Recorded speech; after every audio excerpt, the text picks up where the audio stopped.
everyone. I'm Linda Nickell. Welcome to the Texas Women Photographers Circle's monthly meeting. Leslie Sessoms, Charlie Hickman, and I are the moderators of the Facebook and the Instagram pages. Tonight's guest is Jessica Cepele.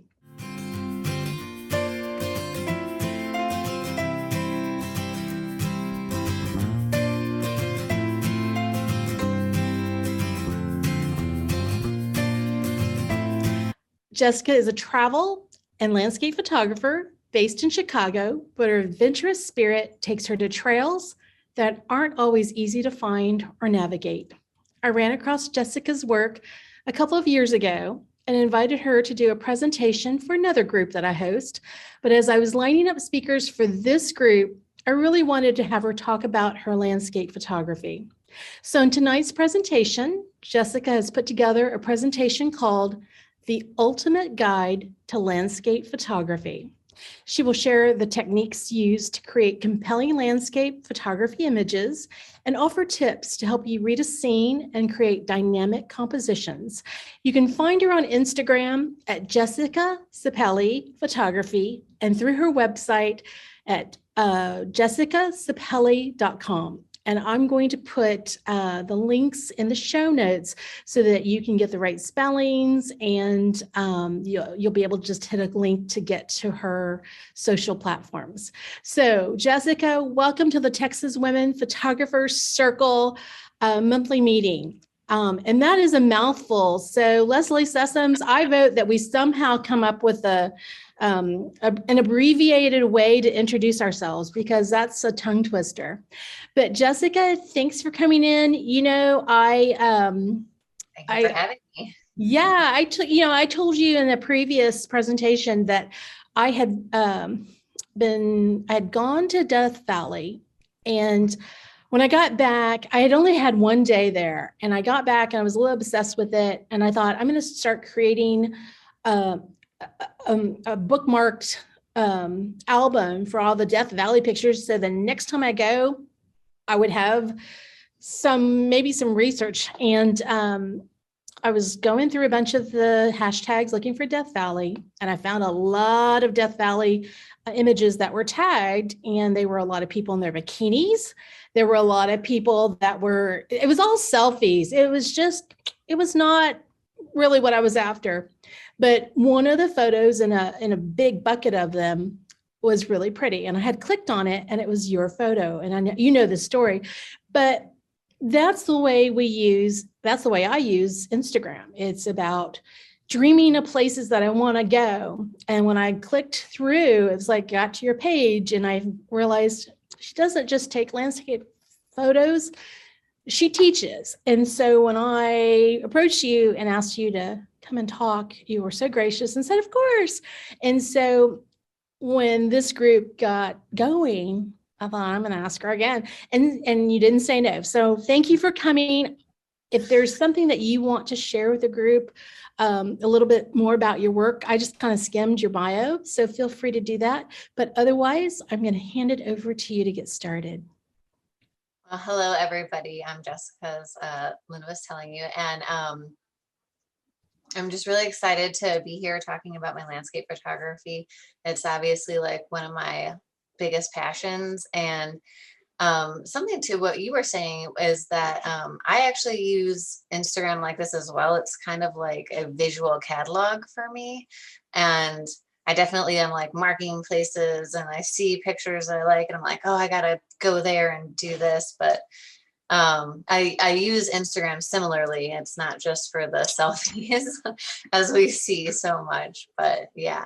Well, I think everybody uses, well, when I'm getting ready to go on a trip, especially when I know I'm going to have these big landscapes, and I don't want to take the same photo that everyone's taken, but at the same time, I need a frame of reference. Where's that light coming from? And I'm not so great with the photo bills, but when you were when I said, hey, how could you do a presentation? I got excited when you sent me the description, and you're really going to help us kind of pull it in and walk away with some tips or something that will kind of just go, oh, wait a minute, this is Mhm. where I really need to start. And then I'm going to do what I want to do, but lay the foundation for us. Yeah, a lot of what we're going to cover is really just kind of like, you know, for anybody from getting started to more advanced even, but it's just kind of like a little bit is going to be like a refresher on just photography in general, but we're going to be looking at it, you know, with an eye for specifically landscape photography. So I'm going to be kind of shifting all of the photography information kind of towards that point so that you have an excellent place to jump off from, and there's going to be like tons of inspirational kind of shots along the way, so you kind of know what to do when you get out there. And that's the biggest thing. Like it's one thing to kind of watch a video and you're at home, but like when you're out there, it's just like sometimes all the things just vanish. So having, for me, I'm a visual person, obviously. So like having a visual reference is usually very helpful for me. So, okay. So we're doing the ultimate guide to landscape photography. I'm Jessica, and I was born and raised in the Chicago suburbs, and I got my BFA from the Art Institute of Chicago. And I was a product photographer for different companies. I did anything from food to stuff that you would see on Amazon. And then after being kind of cooped up in a studio, I was like, this is not what I want to do. I got into photography so I could be outside and kind of constantly doing different things because that seemed to suit my personality. And I just felt like being kind of confined to a studio wasn't really for me. So I decided to go on this landscape photography journey. I kind of started there, and then just, you know, how photography kind of goes when you're learning, you end up going and moving towards the studio because you get to learn all of those exciting things. And that's really fun stuff too. But for some reason, I was just kind of like, okay, I need to get back out of here. And I started with lighthouses. I like going to St. Joseph, Michigan. It's one of my favorite places. I grew up going there as a child.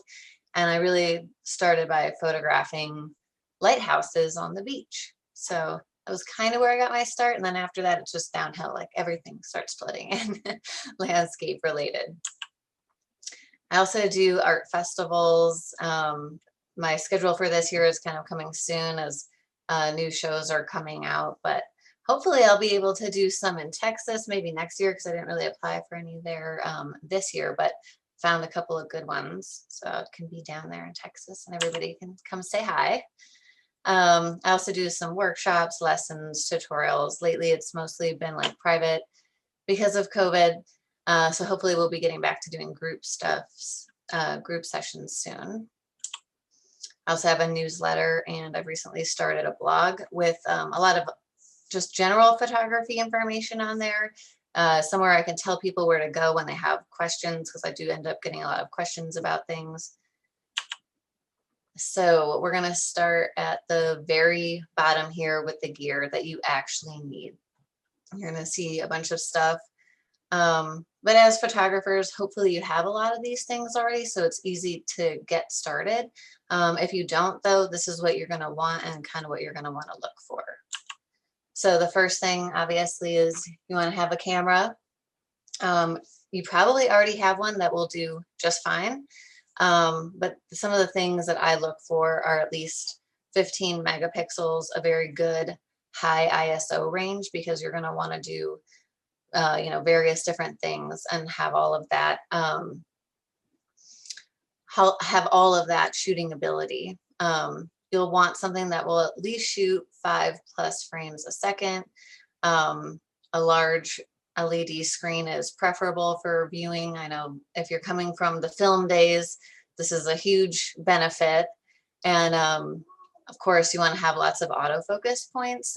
This will help, especially if the touch screen is or the screen in the back is touch screen, because then you can kind of really, you know, have carte blanche on where you want to put your focus point at. Lenses. So you probably already have lenses that you can completely start with. Wide angle zoom lenses are probably like one of the biggest things that I use, one of the biggest tools I use. Prime lenses can be great too because they are super sharp. Telephoto lenses are good for like more zoomed up close in landscape shots that you want to do. And of course, macros for, flowers or whatever else is kind of like along the way. My preferred kind of go-to wide angle zoom lens would be the 16 to 35 millimeter, which is what I have right here. I don't know. It's just, it goes wide enough. It can zoom in enough. It's very flexible lens. So I would really say to make, a good, if you're starting with nothing, or if you only have a few things, like really just like one ultra wide angle lens and one telephoto lens and your camera, and you can do anything. So that's my pro tip. And also, what you want to make sure you're looking for when you're getting the lenses, you want to make sure you're getting the lowest maximum aperture possible. So you can go down to like f2.8 or f1.8. That just gives the lens a lot of capabilities. If you're on a budget though, you can get the like f4s, and they're a little bit cheaper. They're just not as flexible, but still great. So if you have to make a choice like that, I would still, say that they're good lenses. Any questions so far? No, not yet. Good. Sometimes I can go a little quick. So Okay, I'll stop you if I should have told you. I'll stop you if there's something that we want to not go too much further so we don't lose anybody, but otherwise I'll try to hold them at towards the end. okay. So this one I should have put like stars by it or something, because a tripod, like you really need to have a tripod. For the most part, if you probably already have one of these, if not, just a lightweight travel tripod is probably the best, because you're going to want to stick it on your camera bag and you're going to want to be able to bring that everywhere with you. I basically try not to shoot without one. I'm like that attached to it. It's like an arm for me. You also want a ball head, because it basically just kind of gives you the ability to move whichever way you need to kind of capture your scene.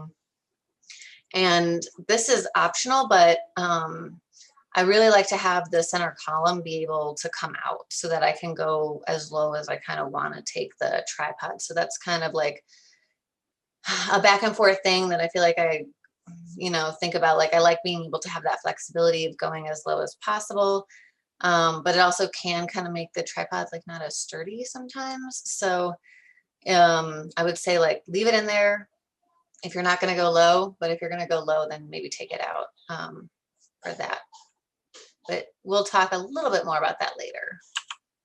Another thing that you're going to always want to have, and this is kind of a controversial thing, you can skip the UV filter. Like I know a lot of people say like it protects the end of the lens and all this stuff, and I'm kind of like, but you're spending a lot of money on these lenses to shoot through some nice quality glass, and the UV filter isn't probably ever going to be that nice.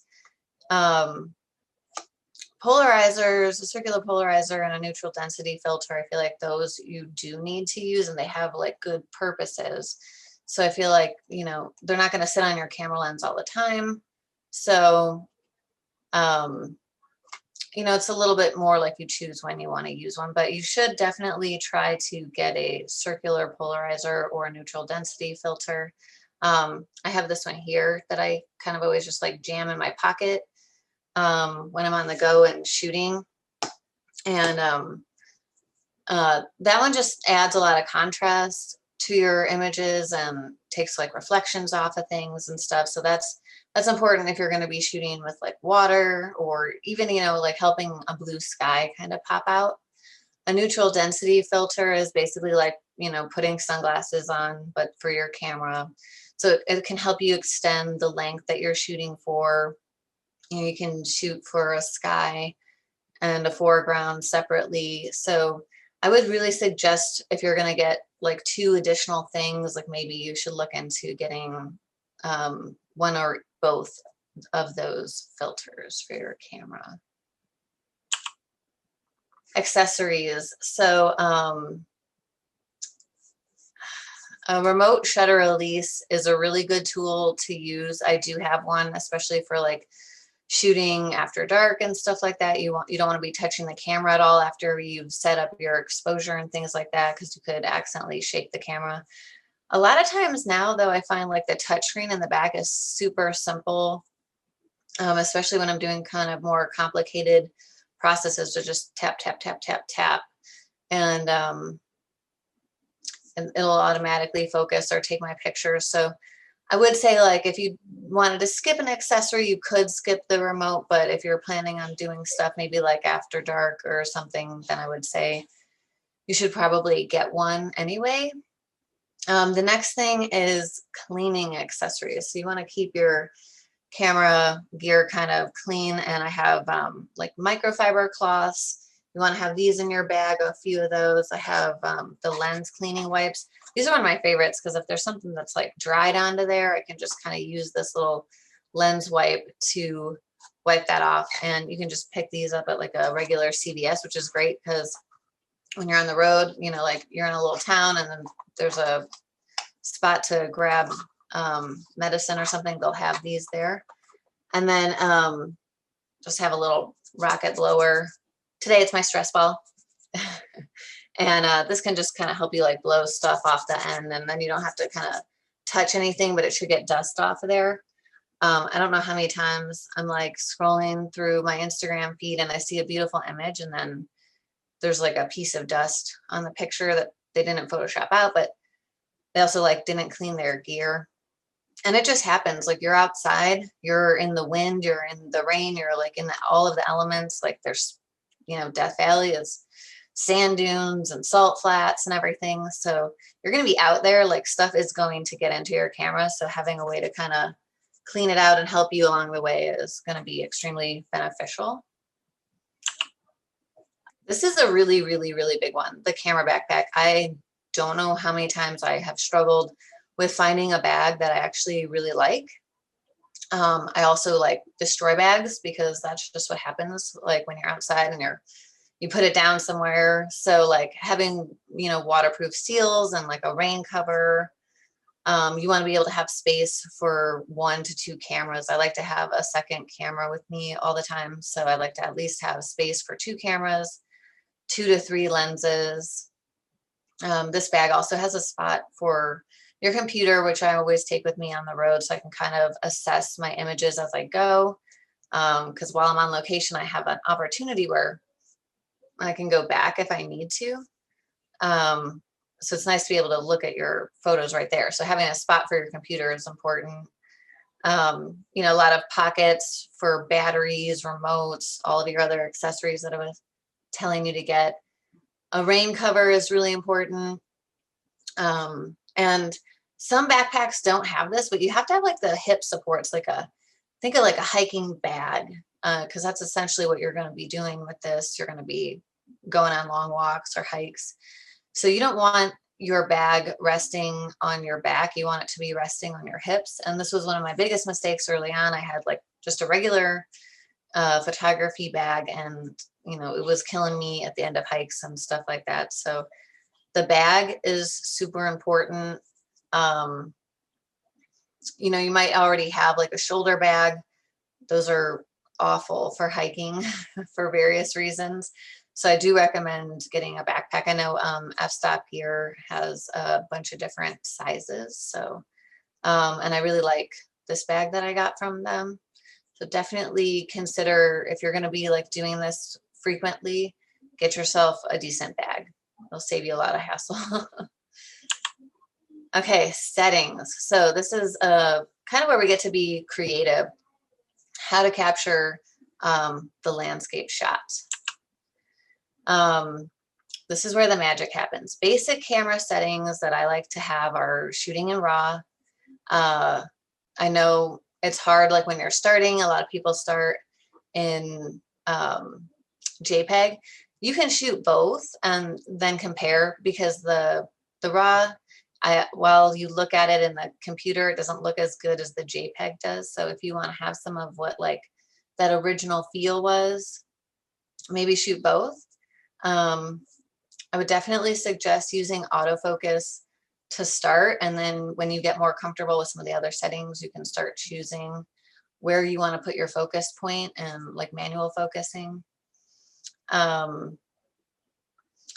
Definitely in the image review, you want to turn on your histogram view so you can kind of see the tonal value of your image to make sure you're having like a good even exposure. You want to have some good blacks, middles, and whites. So being able to see the little histogram wave is a good way to kind of also be able to tell if you're capturing a good image, because the LCD screen isn't always really telling us the full story.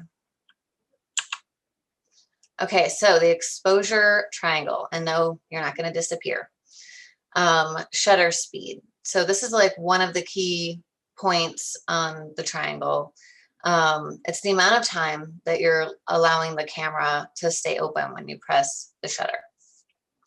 So when you're hand holding, which I don't recommend for landscape photography for many reasons, but if you're hand holding, you don't want to go lower than 1/80th of a second.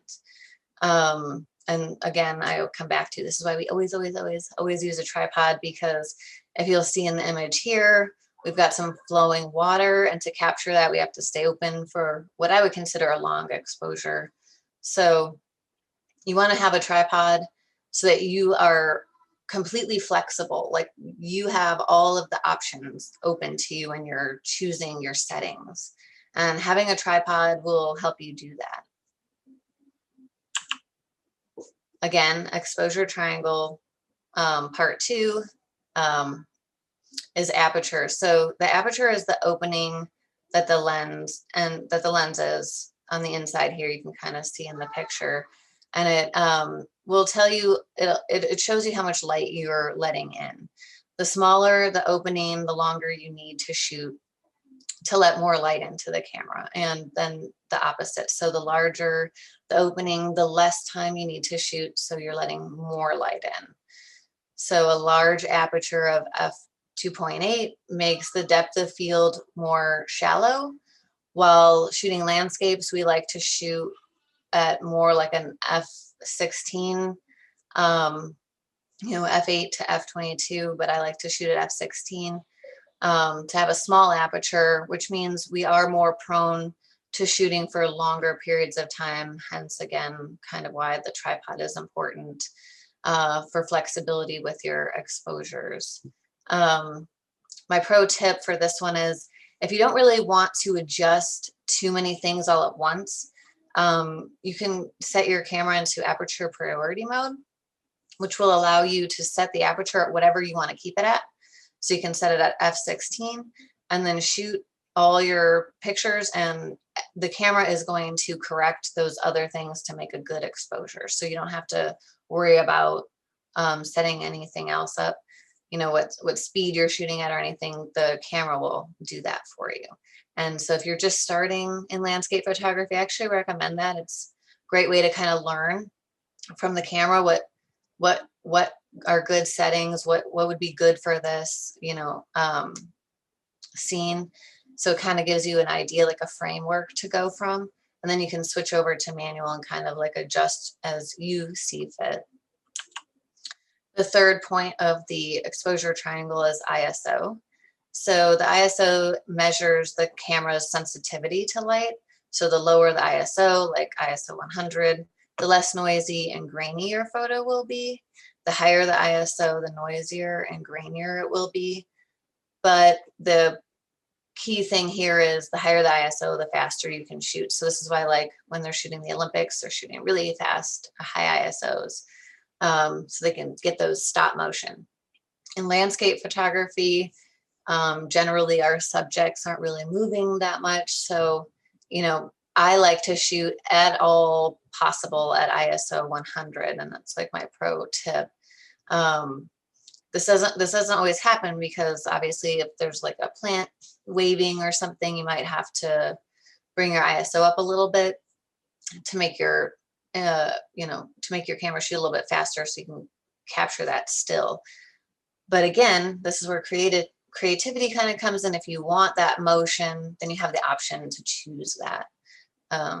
Again, where the tripod comes in handy.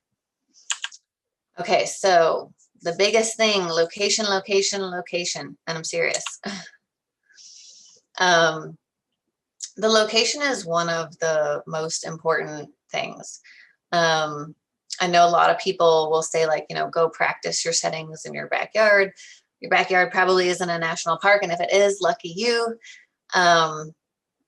But sure, while you're practicing exposures, it like won't hurt to just go out and kind of like see what things are doing, what settings affect what, if you're just getting going. But really what kind of, at least for me, really took my landscape photography just and kicked it up a notch was just going to amazing locations. And I feel like that's one of the hardest things that you have to worry about when you're doing landscape photography, is just like getting out to a lot of these places and knowing where to go and where to shoot and when to shoot. That's kind of like one of the hardest things about landscape photography. And I don't think, it's a one size fit all thing. So it can be that can be the difficult part, getting out to the location, but it is the biggest difference maker. I mean, other than, continually practicing and learning how to just take advantage and, create your scene and stuff like that. So this is kind of where the workshops come in, being able to come out and learn on location. Best shooting times. Okay, so this also makes a huge difference. In the beginning, I was definitely going around taking pictures in broad daylight and wondering why my images didn't look that great. So it's really about sunrise and sunset. The light is just different. The angle of the light. I mean, we all want to go outside and take in a sunset for kind of obvious reasons. It's very beautiful. And like, that's like the best time to shoot landscapes. Midday light just is flat. It washes out colors. It's just not as dynamic as sunset or sunrise.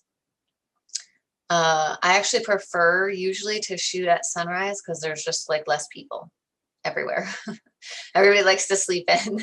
So usually there's less people, but national parks are like a whole different story.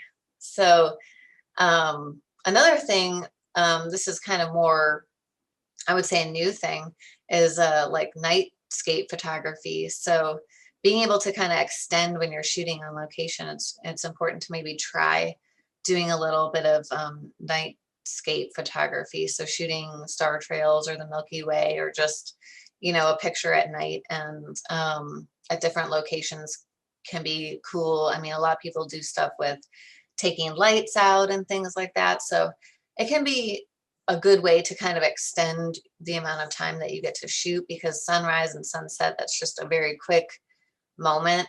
But it doesn't feel quick, because really you should be out there probably like an hour before the sun comes up or goes down. Like, you want to stay for a while. Don't just leave as soon as the sun touches the horizon. Just hang out and wait a little bit longer. I'm always like the last person to leave.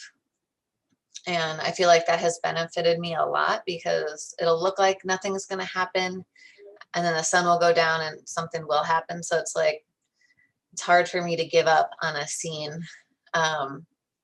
because of that, so just stay a little bit longer than you might think. And this is where like photo pills comes in handy, because you can kind of see in there, like, when the sun's going to come up, when it's going to set, when's golden hour going to be, or, blue hour and stuff like that. So that's why photo pills is pretty helpful for picking shooting times. Okay, composition. So this is where you can get really creative. And this is another one of those things that's just super image changing for landscape photography. And I'm sure, like, for every photography, every other kind of photography, like, having a good composition is really kind of like one of the key factors in making a good image. But I'm going to talk about some ways that it's, we're specifically going to be working towards landscapes here. Um, I'm going to cover some of these a little bit in further depth, but the rule of thirds, having a good, interesting foreground, middle ground, and background. You want the eye to kind of travel through the scene.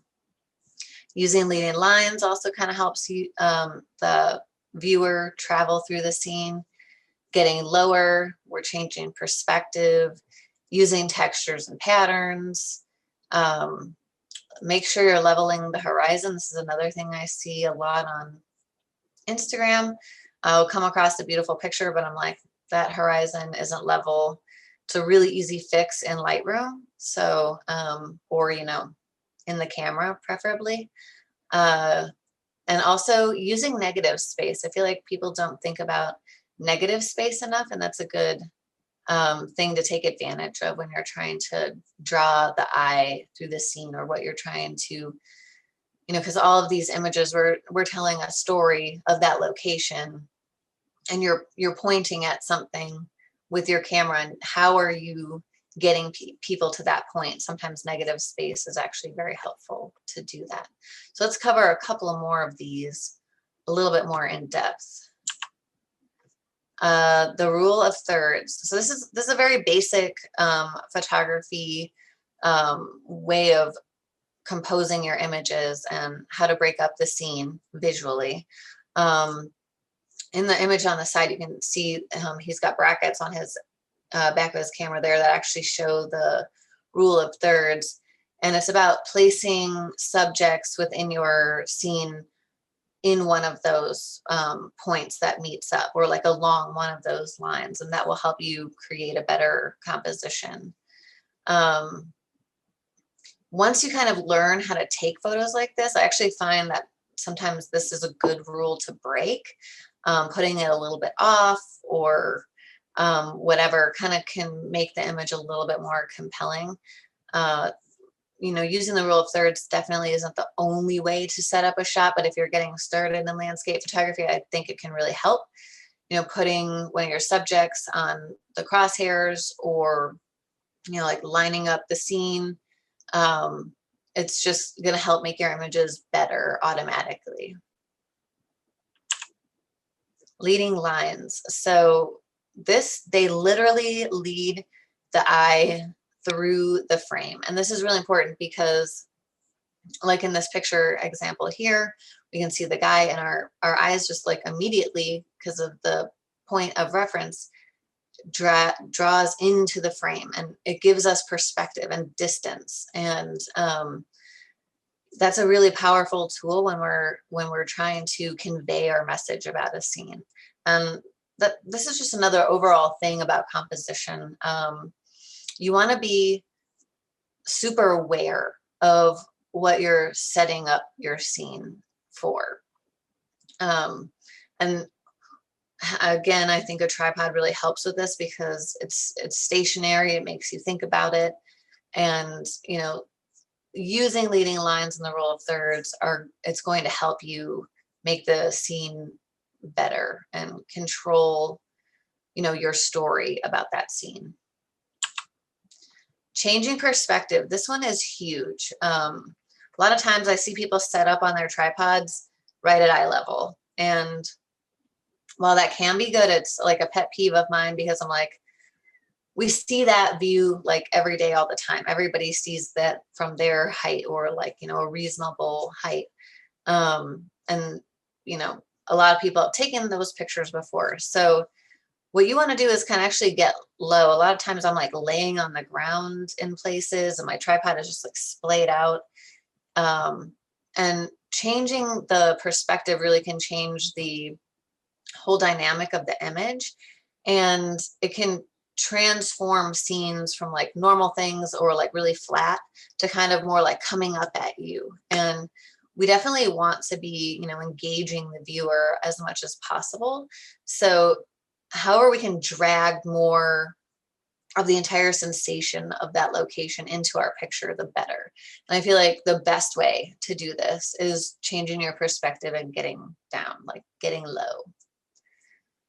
So you always see me crawling around, and this is why my knees hurt. Okay, So I'm going to cover some advanced techniques that I really love to use, just to kind of kick it up a notch. And one of them is actually a really good technique for making like the last image that I showed you here. So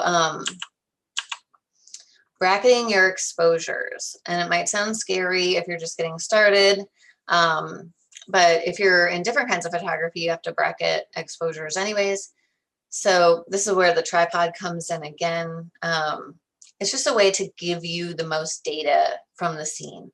So you can set an exposure for your highlights or like the sky, and you can set an exposure for your foreground. So you can blend those in later together so you'll have like a well exposed image. It really helps if you're in a, you know, very dramatic lighting situation, which can have harsh lights. So you want to be able to capture the sky and the foreground. This is a really helpful tool. It just gives you all the information. So you're going to be taking different shots at different exposures. So you'll want to take one for the highlights, you'll want to take one for the midtones, and you'll want to take one for the shadows. It's usually how I use my bracketing. And you can do anywhere from like 3 to 7 shots, depending on how like complicated the lighting scenario is. But a lot of times, you know, especially now, like this is a lot easier to do because you can set your camera to auto bracket, and most cameras have that function. And then now in post-processing in Lightroom, you know, you can just like right click and select your images and blend it right there. So they make it really, really easy to use this technique to kind of extend the ability of your camera and, you know, making more comprehensive images. So you can do this in camera if you have a neutral density filter that fades from no sunglasses to most sunglasses. And then you'll be able to put that in front of your lens and it'll make a correct exposure for all of the things in one. So bracketing kind of replaces that, but you know, it just depends on kind of how you want to do it. I would recommend maybe trying both ways, especially if you already have the filter at your disposal. Otherwise, I think a lot of people just bracket the images to do this, because having more data gives you like more options in post-processing. So this could be done for multiple reasons, but in landscape photography, I really do it to like get an accurate image of the sky and then an accurate image of my foreground. So Before you move on from bracketing, I want to ask 2 questions. One is from Susan, and maybe you answered it and I blinked and didn't catch it, but her question was, what would you be changing when you bracket? Okay, so you would change your exposure settings so you could shoot a little bit faster to let less light in, so that like a blown out sky would be, if you shot for less time, would be the correct exposure for the sky. So it wouldn't be blown out. Or you would be making your exposure longer to capture more details in the shadows. So that's why it's helpful to have the tripod, because it'll give you that flexibility. So you can change your settings really quickly in between.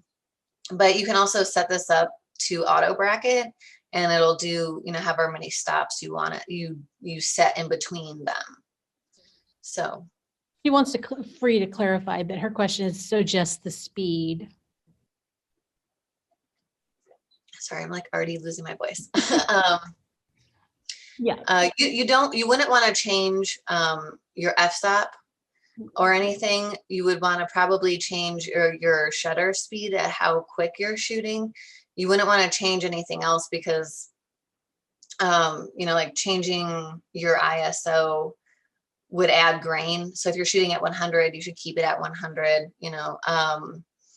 And if you're, you know, shooting at f16, you wouldn't want to change it from f16, because if you changed it down to like a different setting, like the foreground could be more blurry than the background.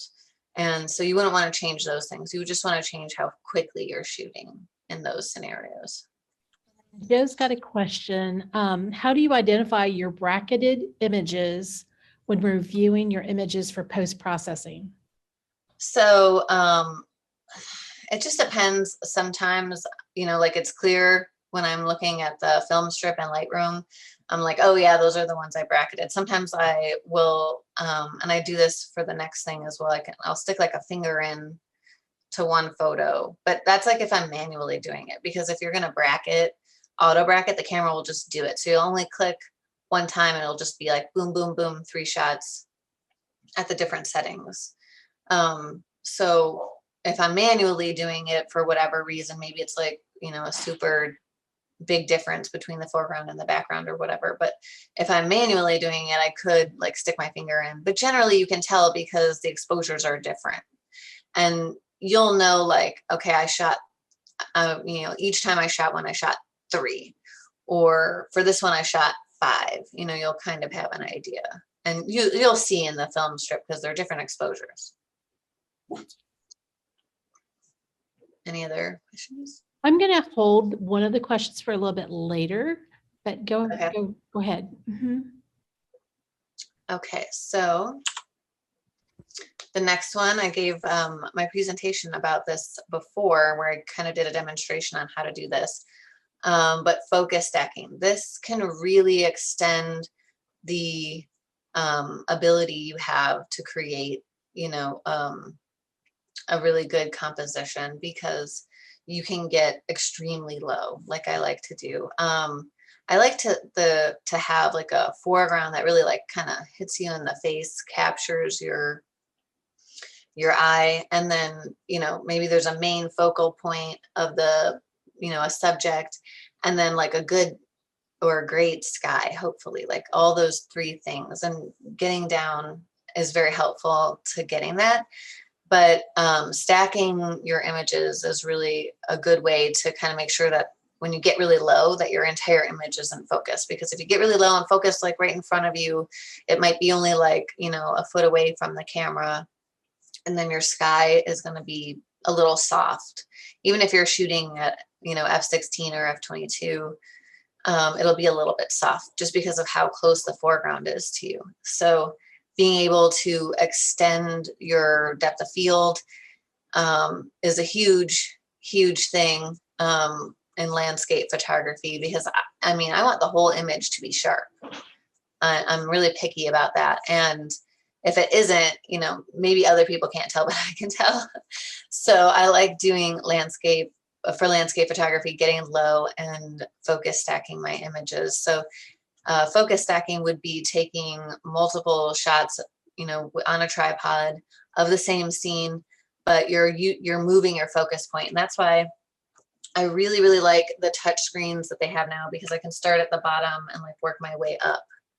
And again, for these stacks, I do like stick a finger in on the left side when I start taking my photo, and then I'll put it on the right side when I'm done taking my photo. And then when I look in the film strip in Lightroom, I'll have like a little finger in one.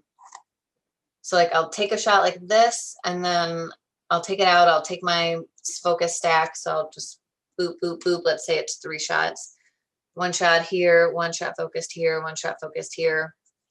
And then I'll take a shot at the end where my finger's on the right side. And then that helps me frame them all. Because sometimes, depending on how like close I am to the thing or how long my subject is away, I can do like a few. Sometimes it's like 3 or 5 shots. And then I stack those in post, and the whole image is sharp, and it allows me to kind of extend the abilities of my camera and my lens, to suit my subject. So it gives me a lot of flexibility.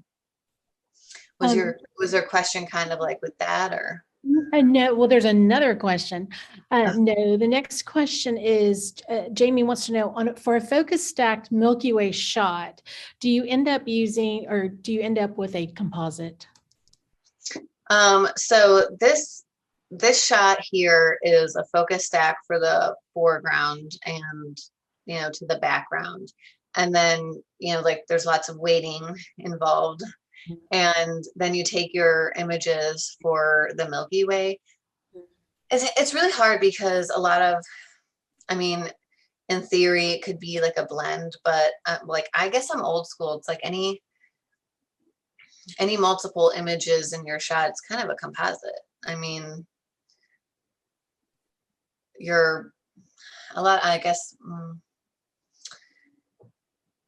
it's hard because like there are definitely some shots where it's like the Milky Way just isn't quite where I want it to be. So I'll do a stack of the foreground, and then I'll definitely do like a stack of my Milky Way separately and put it in. They could be like from the same place. Like if I was in Zion, I'll take the sky near Zion and then um, I'll put it in there, and that's definitely a composite. But like, yeah, so this image is a lot of images because there's at least 10 for the Milky Way, and then there's at least 3 for the foreground.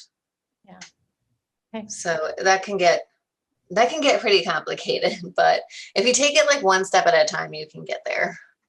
And so because we're talking about focus stacking, if you go to where the YouTube channel, I put all these videos. It's under Linda Nickell's Happiness Hour. But if you're really interested in focus stacking and understanding it and having Jessica break it down, she did a presentation for us that was extremely comprehensive. So just look for session number 28, and it's on focus stacking. So it was focus stacking for landscape photography. So I think any question you have on focus stacking, you're going to find a solution or find those steps there. So I just wanted to point that, out since you've already done that. So, okay.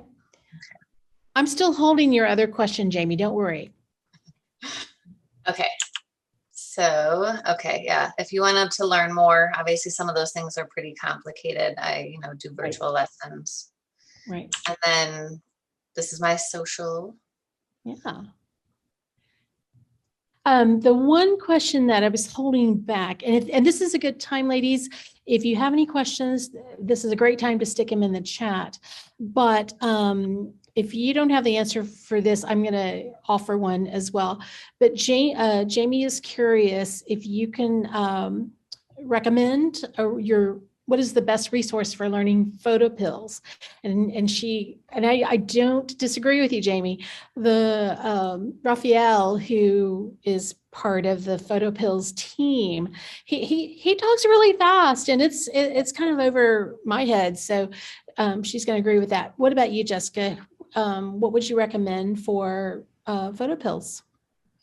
I actually I don't know if I have something specific that I recommend, because whenever I'm like, ooh, does photo pills do that? I'm like, okay, let me go in there and play with it. And then I'm like, okay, like I figured that out. Like I see how that works. And then, or like, I'll just, go to Google and YouTube it. Okay, well then I'm going to slip in my favorite series of tutorials, and she's a friend of mine. Her name is Brenda Petrella, and she runs the Outdoor Photography School. And at one point in her life, she had a lot of extra time on her hands, and kind of like most of us, she's like, it's so complicated to learn. So she did a whole series, and she walks you through like you've never ever even opened it. She goes through all the icons and what they do, and she breaks the tutorials in these no more than 15 minutes really for each topic. So you can watch one and go, got it, or and then you can go on to the next lesson. So for me, I was like whipping through them, and then I thought I got to rewatch a few of them because they got a little bit more complicated. But it's a resource out there, so it would be under Outdoor Photography School. But otherwise, you can find her on Instagram at Brenda Petrella. So, okay, with that, anything? I don't see any other questions, Jessica. I think you either clicked all our boxes or you scared the heck out of us. I hope not. I hope You not. didn't. You didn't. I'm teasing you. I was totally teasing you. As someone that agrees with you about the tripod, it's like, you got to use a tripod for landscape photography. So do you have a favorite tripod? I beat tripods up like crazy. I dropped them down places. I had regular ones for a while that weren't like carbon fiber, and that's why I recommended the carbon fiber one, because I'm like, that one just totally saved me. You know, it's a lot lighter, but it's still very sturdy. I actually like, I have been using a three-legged thing tripod, kind of just seeing how that is, how I like that one. That one is a carbon fiber one. And I actually, you know, there's a lot of nice camera gear out there, but I like to try like the normal stuff to see. I obviously went through like a couple normal backpacks and I was like not pleased with anything. So I got picky about that. But you know, a lot of times it's just about the stuff that gets it done. It doesn't have to be like the most expensive, fancy tripod out there. So, I mean, granted, it's still, I think it was like $300 around that. So it's not like cheap, but it's not like $1,000. There are $1,000 tripods, and I don't get that. Not for landscape photography, at least.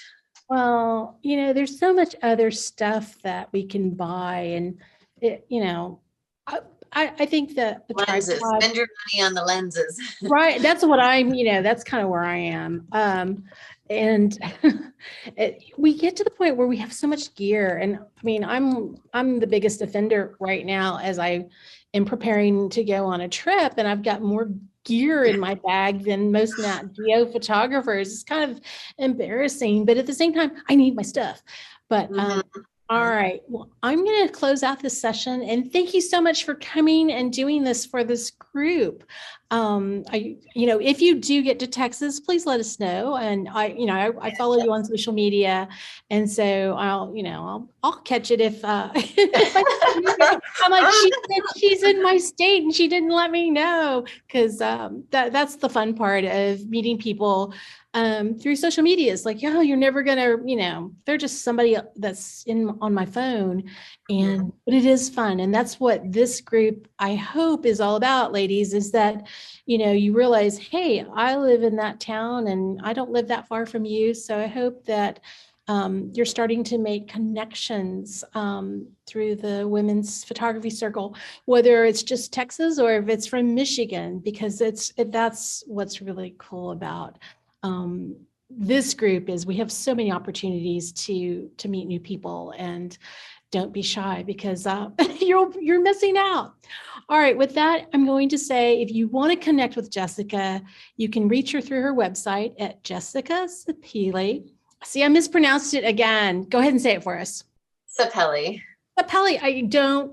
I have practiced in front of her and I still can't say it. She's just like, oh my God. So, okay. And on Instagram, you're at? Jessica Cepele Photography. Okay, so you need to, that's one of the things on your YouTube channel you need to do, is introduce yourself at the beginning of all your YouTube channels, because I went to go and look and go, how does she pronounce her name? It's just terrible. Yeah. It's terrible. So, all right, next month, you guys, please come back. Join us when Colorado-based nature and landscape photographer Martha Montiel shares her tips for solo travel adventures, tips for female photographers. So you can find us on Facebook and Instagram under Texas Women Photographers Circle. And until next month, I'm going to sign off for Charlie, who's MIA tonight, but I think she had a good excuse, and Leslie with her windblown hair in Arkansas. And we hope that we get, we encourage you to get out and stay creative. So we'll see you next time.